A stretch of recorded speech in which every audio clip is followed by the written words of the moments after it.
The US president's dilly-dallying over Iran has been going on for a full month. So much so, the world doesn't know if his words should be taken seriously or not. In his latest Truth Social post, he said, and I'm quoting, "Time is running out for Iran to make a deal."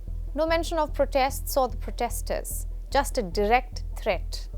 When did the story move on from the mass protests? Or was it ever about that? More importantly, what is Trump getting by not being a man of his words? I'm Ananya Datta. Let's get started. And by the way, there's another beautiful armada floating beautifully toward Iran right now. So we'll see.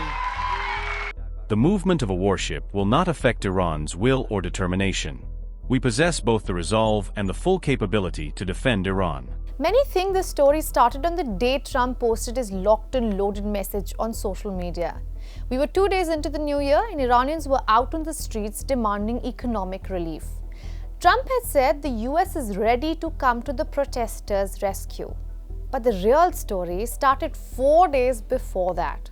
Israeli Prime Minister Benjamin Netanyahu was visiting Trump at his home in Florida. During a casual chat with the press, the US president suddenly dropped a hint that he is getting reports of Iran building up nuclear weapons.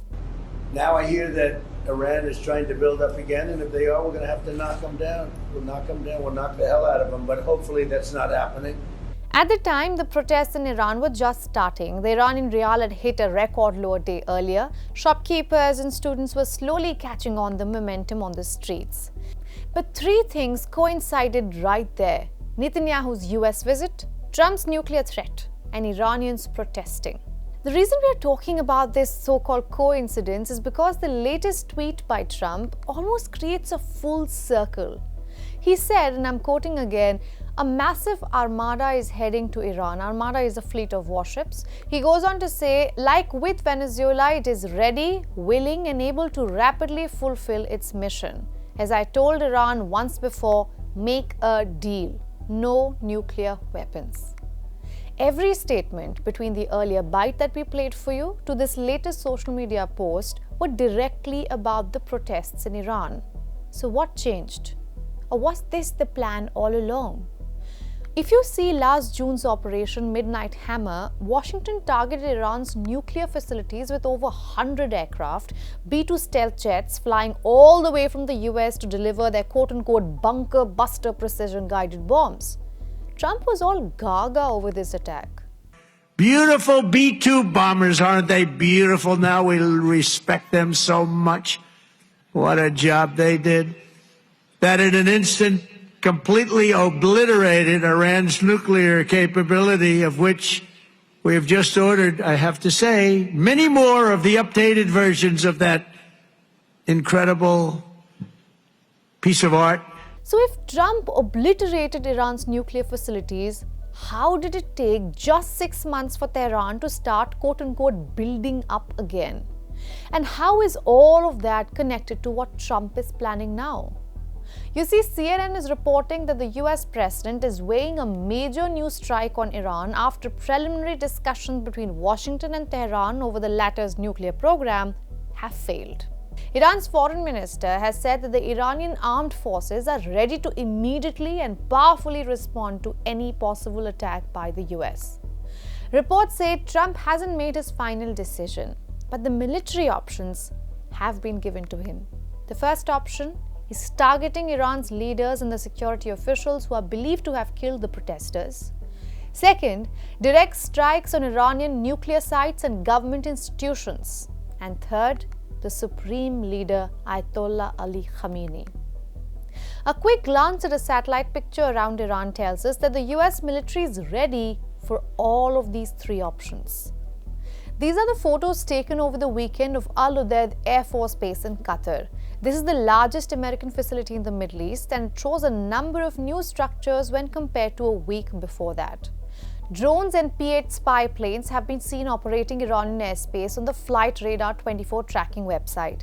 There has also been the arrival of transport aircraft, some of which are believed to be carrying more air defense systems. The USS Abraham Lincoln was asked to come all the way from Indo-Pacific. and experts say it could be operating somewhere near Oman as we speak. Lincoln includes the latest F-35 stealth jets that are capable of evading enemy radar. The strike group also has 3 destroyers loaded with Tomahawk land attack cruise missiles and is normally accompanied by a nuclear-powered submarine which fires the same weapon. This is in addition to the 2 US destroyers already in the region.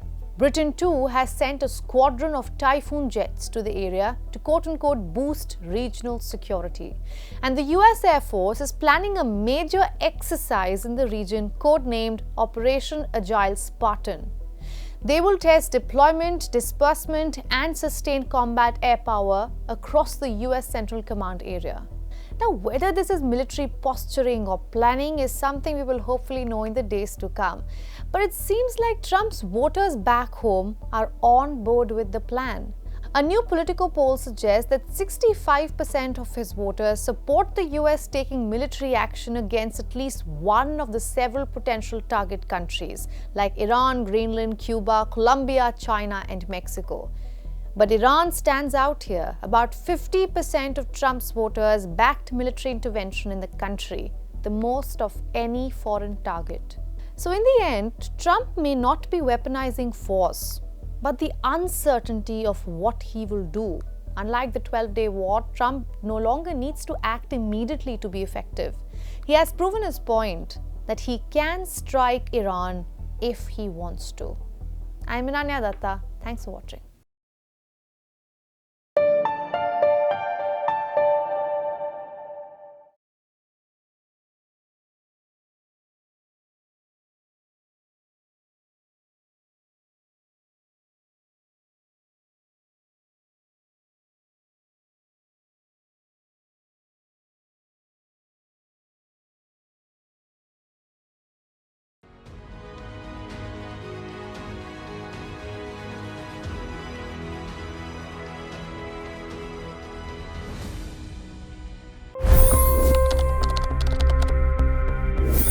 $25 crore गरीब गरीबी को परास्त करके बाहर निकले।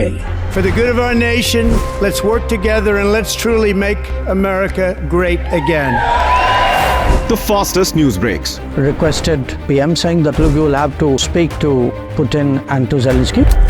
The biggest news makers. The relationship with India is probably the most important bilateral relationship the US will have for the rest of this century. The capital delivered quite an election result today. Expert analysis.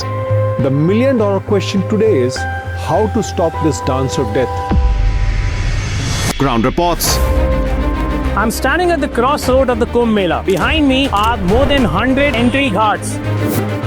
Long-form interviews. Exclusionary politics is reflected in Manipur case as well. You don't bother because this is a small state. Deep dive into burning issues. It's often said DRC could be the richest country in the whole world. It's because of what sits underneath. Why exactly did the US topple the Sheikh Hasina government?